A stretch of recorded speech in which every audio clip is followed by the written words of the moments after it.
ভারতে ক্ষেপণাস্ত্র ড্রোন হামলার অভিযোগ অস্বীকার করল পাকিস্তান। তবে কি এই ক্ষেপণাস্ত্র ড্রোন হামলা ভারতের সাজানো নতুন কোনো ষড়যন্ত্র করছে ভারত? ভারতের বিভিন্ন সীমান্তবর্তী এলাকায় ড্রোন ও ক্ষেপণাস্ত্র হামলার ঘটনায় উত্তেজনা ছড়িয়েছে, যদিও এই অভিযোগকে ভিত্তিহীন বলে অস্বীকার করেছে পাকিস্তান। ৯ মে আল জাজিরার খবরে বলা হয়, পাকিস্তানের তথ্যমন্ত্রী আতাউল্লাহ তারার স্পষ্টভাবে জানান, ভারতীয় ভূখণ্ডে কোনো ধরনের সামরিক হামলা চালায়নি পাকিস্তান। তারার দাবি, ভারতীয় গণমাধ্যমে যেসব ভিডিও প্রকাশ করা হয়েছে সেগুলোর সত্যতা প্রশ্নবিদ্ধ। এক ভিডিওতে একটি ড্রোনকে অক্ষত অবস্থায় পড়ে থাকতে দেখা যায়, যা হামলার প্রমাণ হিসেবে গ্রহণযোগ্য নয় বলে মন্তব্য করেন তিনি।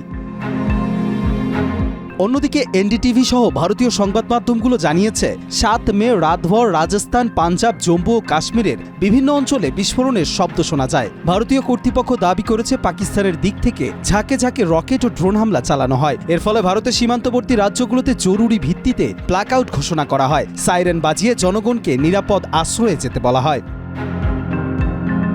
স্থানীয় কর্মকর্তারা জানান, প্রথমে একটি বড় বিস্ফোরণ হয়, এরপর প্রায় ১ ঘন্টা ধরে থেমে থেমে বিস্ফোরণ চলতে থাকে। পরিস্থিতির উন্নয়ন না হওয়া পর্যন্ত সীমান্ত জুড়ে সতর্কতা জারি রাখা হয়েছে। যদিও দুই দেশের অবস্থান ভিন্ন, তবে সীমান্তে নতুন করে উত্তেজনা তৈরি হয়েছে। কবির চৌধুরী, জয়, মাই টিভি।